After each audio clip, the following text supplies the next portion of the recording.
comes under the definition of asset and depreciation can be claimed on it. This ruling of the Supreme Court clarified different stance adopted by different lower courts, and now the new rule laid down by the Apex Court is applied by the Bombay High Court for the first time. Avantika tells us more. In its order dated the August 24th, the Supreme Court laid to rest a very contentious issue pertaining to depreciation on goodwill, and it was a shot in the arm for M&A activity.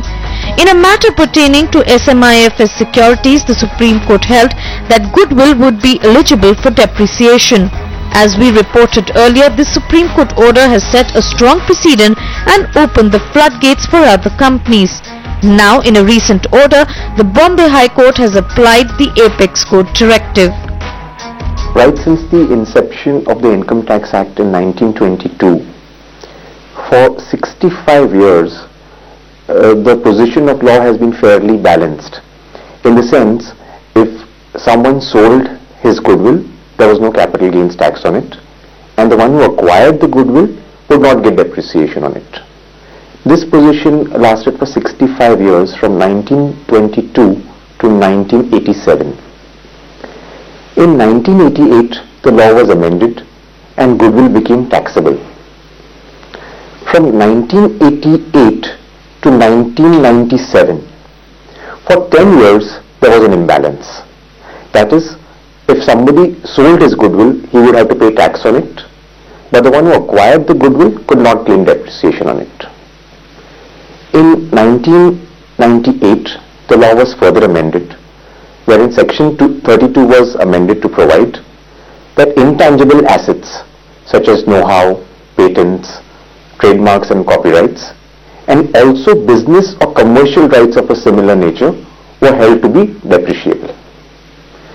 Thereafter, the taxpayer would argue that goodwill is a business or commercial right in respect of which depreciation is allowable.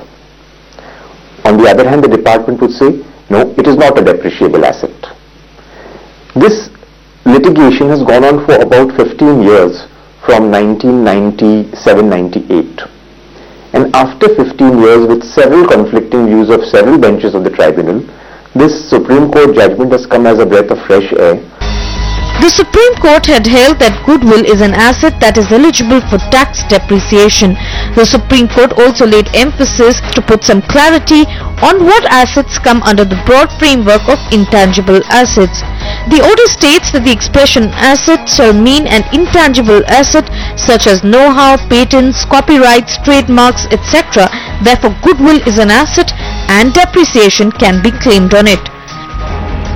Let's say the reputation, the business reputation of the company, the brand value, the good customer relationships, the good employee relationships, the market share, locational advantages, all these collectively put together really represent the goodwill of a company. The ability to now claim depreciation on goodwill will certainly bring cheer for companies that are looking at M&A activity. Because there was an anomaly in the law whether goodwill is depreciable or not, there was a tendency to overvalue the assets.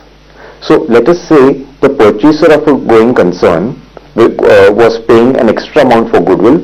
He would prefer to show that extra amount as payment for a tangible asset or intangible assets such as trademarks, etc. He would avoid to show it as goodwill. Now with this judgment, the taxpayer will tend to be more honest and come out and say that yes, he is paying for that goodwill. The purchaser of a particular going concern will factor into account the depreciation he would claim in respect of the depreciation, in respect of the goodwill, and this would encourage the M&A activity in India. Well, that's all we have for the show this week, but do send us your feedback, and our email address and Twitter handle is flashing on your screen right now. And of course, no courtroom diary this week as courts to remain shut next week for Diwali, but we will be back next week with more. Until then, goodbye and a very happy Deepavali from the courtroom team.